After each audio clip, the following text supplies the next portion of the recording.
શ્રીમદ ભગવદ્ ગીતાનું મહાત્મ્ય અને તેના અભ્યાસનું વિદ્યાર્થી જીવનમાં મહત્વ.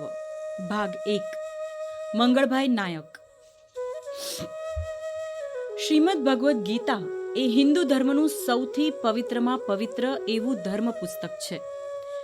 આબાલ વૃદ્ધ સૌ હિન્દુજનોના હૃદયમાં તે આદરભર્યું સ્થાન ધરાવે છે. ગીતાના શિક્ષણે સમગ્ર વિશ્વમાં સવિશેષ અને મહત્વનું સ્થાન પ્રાપ્ત કર્યું છે. મનુષ્યના જીવનમાં જ્યારે પણ અચાનક કપરી વિકટ પરિસ્થિતિ આવી જાય, આપદાઓ વિપત્તિઓ ચારે તરફથી તૂટી પડે,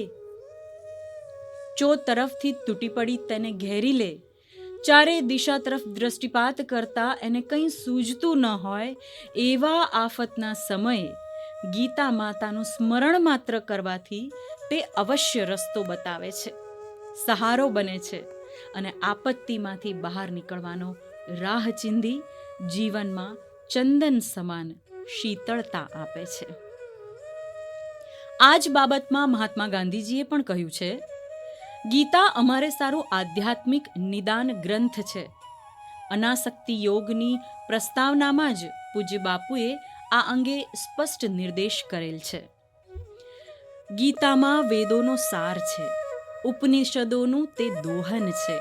તેની ભાષા એટલી સરળ અને મધુર છે કે માણસ સાધારણ જરા જેટલો પણ પ્રયત્ન કરે અને તેનો અભ્યાસ કરે તો પણ તે ગીતાના હાર્દને સમજી શકે છે. પરંતુ એમાં વ્યક્ત થયેલા વિચારો એટલા તો ગહન અને ગંભીર પ્રકારના છે કે કોઈ પણ એક વ્યક્તિ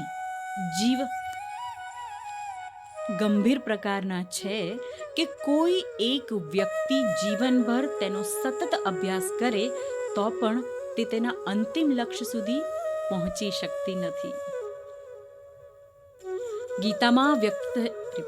ગીતામાં વ્યક્ત થયેલા વિચારોમાં સત્યની નવી નવી બાબતો, પાસાઓને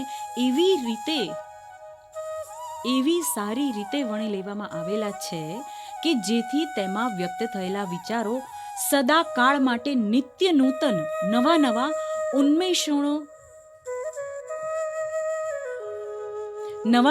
ઉન્મેષોવાળા લાગે છે અને તેનું રસપાન કરતા તે જીવનમાં શાંતિ અને માધુર્યનું સિંચન કરે છે.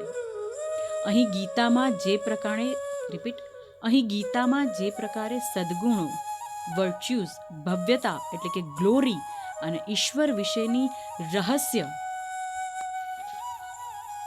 કે ગુપ્ત બાબતો, તત્વોને વણી લેવામાં આવે છે, તે બીજા કોઈ ધર્મમાં કવચિત જ કે જવ્વલ્લે જ જોવા મળે છે. કેમ કે બીજા ધર્મના પુસ્તકો તે કોઈ બીજા ધર્મશાસ્ત્રમાં કવચિત જ કે પછી જવ્વલ્લે જ જોવા મળે છે. કેમ કે બીજા ધર્મના પુસ્તકો કે ધર્મશાસ્ત્રોમાં દુન્વયી બાબતોનું સંમિશ્રણ કરવામાં આવ્યું હોય છે. જ્યારે ભગવદ્ ગીતામાં તો ભગવાન શ્રી કૃષ્ણના પોતાના મુખે ગવાયેલા એવી તે દૈવી વાણી કે ગીત કાવ્ય છે. એમાં વપરાયેલ કે ઉચ્ચારાયેલા વાણીમાં એક પણ શબ્દ અર્થવિહીન કે આધ્યાત્મિક તત્વ વિનાનો જોવા મળતો નથી. અને તેથી જ આ ગ્રંથને અન્ય ધર્મોના ગ્રંથો સાથે કદાપી તુલના ન થઈ શકે. આથી જ મહાભારતના રચયિતા શ્રી વેદ વ્યાસે મહાભારતમાં ગીતાનું વર્ણન કરતા અંત ભાગમાં જણાવ્યું છે, ગીતાનો કાળજીપૂર્વક અભ્યાસ કરવો જોઈએ. તેના મૂળ ભાગને વાંચી તેના અર્થ તેમજ વિચારને સમજીને અને સાથે સાથે ગ્રહણ કરીને પોતાના મગજમાં ઉતારવા જોઈએ.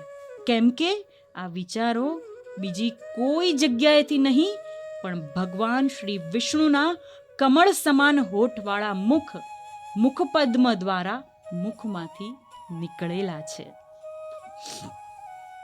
ગીતા સુગીતા કર્તવ્ય કિમન્યદ શાસ્ત્ર વિસ્તરૈઃ યા સ્વયં પદ્મનાભસ્ય મુખપદ્માત વિનિસ્મૃતિ. વિદ્યાર્થી જગત માટે તો ભગવદ્ ગીતાનો અભ્યાસ અત્યંત જરૂરી ગણી શકાય. વિદ્યાર્થી કાળમાં માત્ર ગીતા વાંચે તે પૂરતું નથી. તેમણે તો તેનો અનિવાર્યપણે અને સમગ્રતા, એકાગ્રતાથી અને સતત કાળજીપૂર્વક અભ્યાસ કરવો જોઈએ.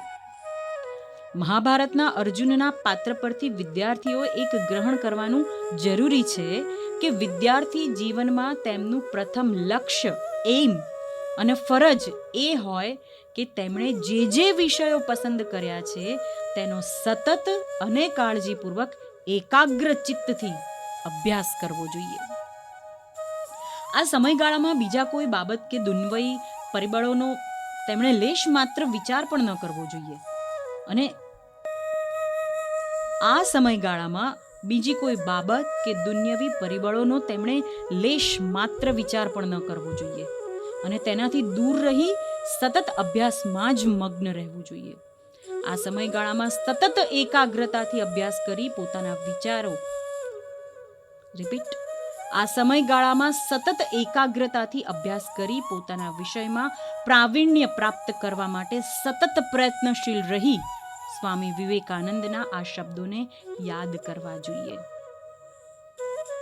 ઉત્તિષ્ઠત જાગ્રત પ્રાપ્ય વરાન નિબોધત. ઉઠો, જાગો અને પોતાના ધ્યેયની પ્રાપ્તિ ના થાય ત્યાં સુધી પ્રવૃત્તિશીલ બનો, કટિબદ્ધ બનો. ગીતાકારના મતે આ પ્રકારની સાધના એ બીજું કંઈ નહીં પણ એક યોગ જ છે. તેમણે બીજા અધ્યાયના 50મા શ્લોકમાં આ મુદ્દા પર પ્રકાશ પાડતા સ્પષ્ટપણે જણાવ્યું છે કે કોઈ પણ પ્રકારના કર્મમાં કુશળતા હોવી, પ્રાવીણ્ય હોવું તે એક પ્રકારનો યોગ જ છે. યોગ કર્મસુ કૌશલમ એટલે કે કોઈ પણ ક્ષેત્રમાં પ્રાવીણ્ય, કૌશલ્ય પ્રાપ્ત કરવું તે ભગવદ્ ગીતાની પરિભાષામાં યોગ જ છે. આ સમયગાળામાં તેમનું લક્ષ્ય કે ધ્યેય સતત અભ્યાસ પ્રત્યે જ હોય તે જરૂરી છે. પરીક્ષામાં સફળતા મળશે કે કેમ તે પરત્વે અત્યારે તેમણે વિચારવાનું હોતું નથી, પરંતુ જુદા જુદા તબક્કે જે પરીક્ષાઓમાં બેસવાના છે તેને માટે મનને એકાગ્ર કરી પરિશ્રમ કરે તે તેમને માટે અત્યંત જરૂરી છે. આ પ્રમાણે તેઓ ફળની કે પરિણામની આશા રાખ્યા વિના સતત પરીક્ષાઓની તૈયારી કરતા રહેશે તો પરિણામ તો તેમના માટે વહેલા કે મોડા અહીં તેમની તરફેણમાં આવવાનું છે. અહીં ગીતાગાર બીજો પણ એક સુંદર બોધ વિદ્યાર્થીઓને, સાધકોને આપે છે. પોતે પોતપોતાના પસંદ કરેલા રસના વિષયમાં કે ક્ષેત્રમાં એકાગ્ર ચિત્તે અભ્યાસ કરશે તો તેમને અવશ્ય સિદ્ધિ પ્રાપ્ત થશે જ. ગીતાકાર 18મા અધ્યાયના 45મા શ્લોકમાં આ બાબતને સ્પષ્ટ કરતા જણાવ્યું છે કે જે સાધકો પોતપોતાના ક્ષેત્રમાં મગ્ન બની સતત પ્રયત્નશીલ રહી આગળ વધશે તો તેઓ અવશ્ય સિદ્ધિને પ્રાપ્ત કરશે.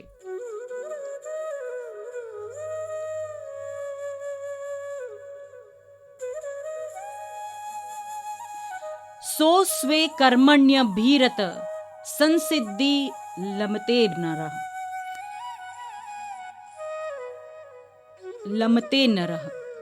ભગવદ્ ગીતામાં ડગલે ને પગલે ભગવાન શ્રી કૃષ્ણે અર્જુનના માધ્યમ દ્વારા જે સંશયો કે પ્રશ્નો ઉદ્ભવે તો તેનું યથાર્થ જ્ઞાન આપી મોહમાંથી મુક્ત થવાનો ઉત્તમ માર્ગ દર્શાવ્યો છે.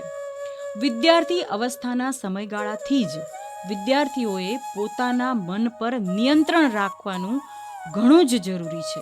પરીક્ષાના આ સમયગાળામાં ડગલે ને પગલે કોઈને કોઈ પ્રકારની મુશ્કેલીઓ તો આવતી જ રહેવાની, પરંતુ આવા વિપત્તિના સમયે વિદ્યાર્થીઓએ હિંમત હાર્યા વિના કે વિચલિત થયા વિના દ્રઢ મનોબળ રાખી, ચિત્ત પર સમતા રાખી, ધૈર્ય અને પોતાની કુશાગ્ર બુદ્ધિના સહારે આગળ વધતા જ રહેવું છે. આ પ્રકારે ચિત્ત પર નિયંત્રણ રાખી વિદ્યાર્થી પોતાની અભ્યાસની સાધનાના માર્ગે મક્કમ પગલે આગળ વધે છે તે બીજું કંઈ નહીં પણ યોગ જ છે. બીજા અધ્યાયના 48મા શ્લોકમાં ભગવાન શ્રી કૃષ્ણે સ્વમુખે આ વાણી ઉચ્ચારી છે. સમવ્યમ યોગ ઉચ્યતે. આવા વિદ્યાર્થીઓને સફળતા અવશ્ય મળે જ છે, પરંતુ ક્યારેક સફળતાના માર્ગમાં અડચણ કે વિઘ્ન પણ આવે. પરંતુ જે વિદ્યાર્થી ચિત્ત પર સમતા રાખી હિંમત હાર્યા વિના દ્રઢ નિર્ધાર સાથે પોતાના ધ્યેય તરફ પ્રયાણ અવિરત ચાલુ રાખશે, તેને સફળતા મળશે જ મળશે. આ પ્રમાણે શ્રીમદ ભગવદ્ ગીતા દ્વારા જે અમૂલ્ય રત્ન સમાન જ્ઞાન આપણને મળે છે, તે દ્વારા આપણે આપણા જીવનમાં આમૂલ પરિવર્તન લાવી આદર્શ માનવી બનવાની પ્રેરણા મેળવી શકીએ છીએ. એમ કહેવું અસ્થાને નથી. વધુ આવતા અંકે.